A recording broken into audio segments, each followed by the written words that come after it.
Assalamualaikum warahmatullahi wabarakatuh. Pada kesempatan kali ini, di hari yang berbahagia ini, semoga kita sehat selalu ya. Saya di sini akan menerangkan tentang permintaan, penawaran, harga, perdagangan regional, dan pendapatan nasional untuk mata kuliah konsep dasar IPS. Disusun oleh saya sendiri, Muhammad Elam Fathur Rahman Arizki, NIM 2001 0211 0116. Di sini saya akan menjelaskan secara singkat dan selebihnya bisa dibaca sendiri nggih. 1. Pengertian permintaan dan contoh permintaan dalam sehari-hari. Di sini kita akan membahas tentang pengertian permintaan dalam ilmu ekonomi secara umum, yaitu dapat diartikan keinginan seseorang. Nah, yang harus kita tanda kurung di sini adalah keinginan seseorang, yakni konsumen, yaitu pembeli, terhadap barang yang diinginkan. Atau dengan kata lain, sejumlah produk yang merupakan ekonomi yang akan dibeli seorang pembeli dengan harga tertentu dalam suatu waktu tertentu dengan jumlah tertentu dengan harga yang tertentu.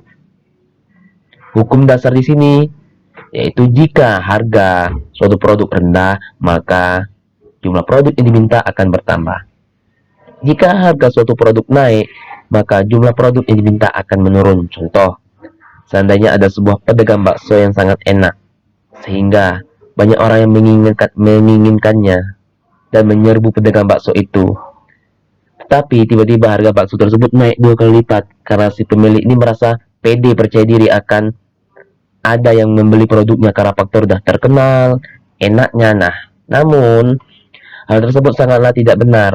Bakso yang tadinya laku terjual akan terbuang sia-sia karena para konsumen akan berpikir 2 kali sebelum membelinya, apalagi dengan harga yang tinggi.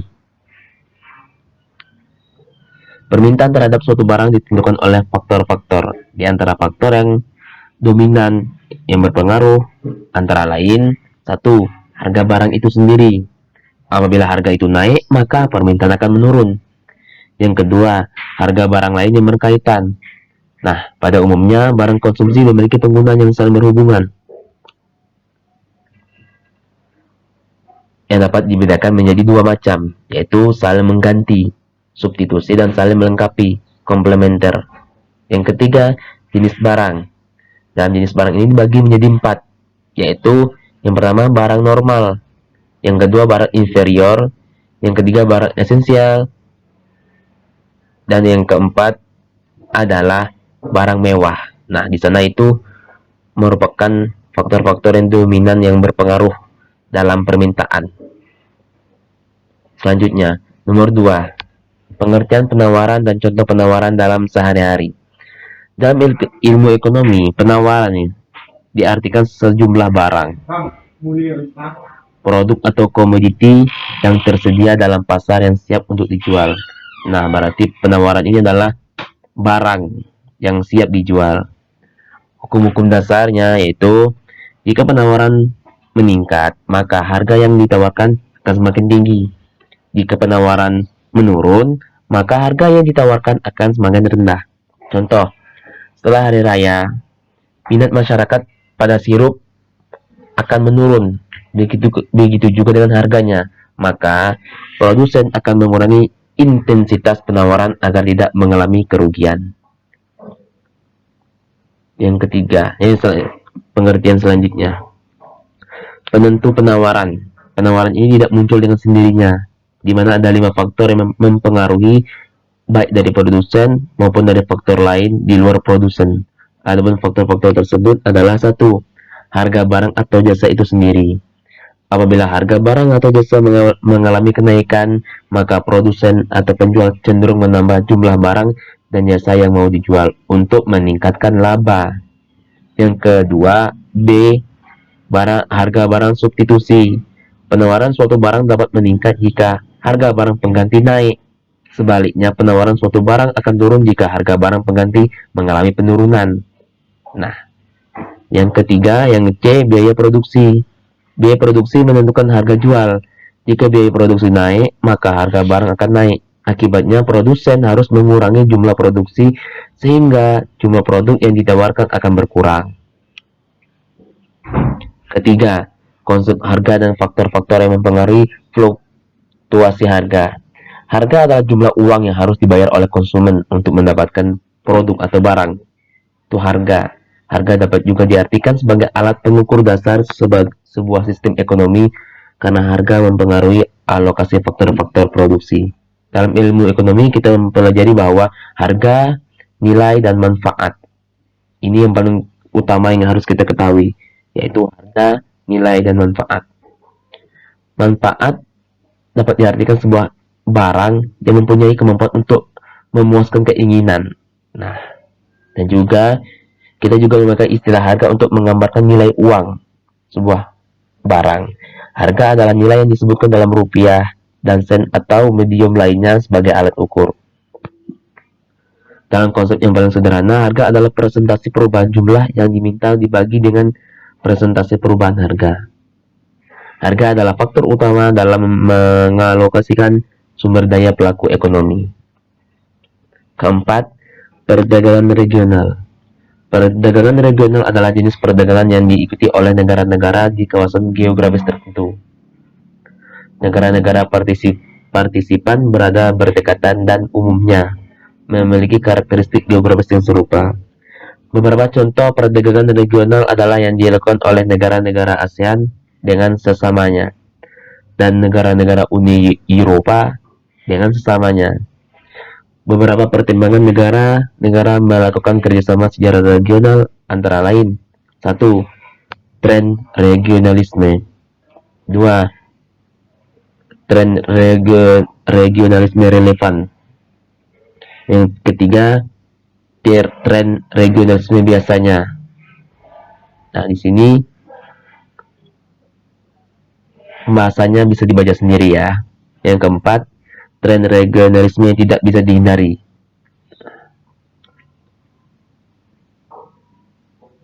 Adapun berbagai manfaat dalam kerjasama ini antara lain yaitu manfaat dari kerjasama yang sebelumnya, yaitu antara ASEAN sesamanya, para negara Eropa sesamanya, yaitu 1. Menambahkan keuntungan negara. Yang kedua, memasarkan produk dalam negeri. Yang ketiga, mempererat hubungan antar negara. Ini pasti nih. Yang nomor 3 ini pasti karena yang pertama udah menambah keuntungan, nomor 2 adalah memasarkan produk, nah nomor 3 otomatis mempererat hubungan antar negara. Berikut ialah kerjasama regional di kalangan seluruh dunia. Di antaranya ialah 1. APEC, Asia Pacific Economic Cooperation. Kedua, AFTA, ASEAN Free Trade Area. Ketiga, NAFTA, North America Free Trade Area. Nomor 5, pendapatan nasional. Pendapatan nasional adalah jumlah pendapatan yang diterima oleh masyarakat suatu negara dalam kurun tertentu yang biasanya 1 tahun. Konsep pendapatan nasional pertama kali dicetuskan oleh Sir William Petty dari Inggris yang berusaha menaksir pendapatan nasional negaranya pada tahun 1665. Tujuan dari perhitungan pendapatan nasional adalah untuk memperoleh gambaran tentang tingkat ekonomi yang sudah dicapai dalam suatu negara.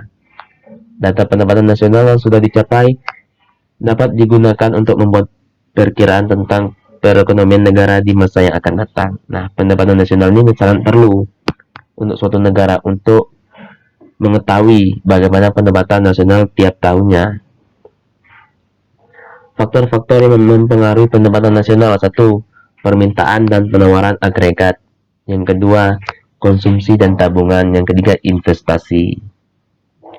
Jenis-jenis pendapatan nasional: 1. Produk domestik bruto.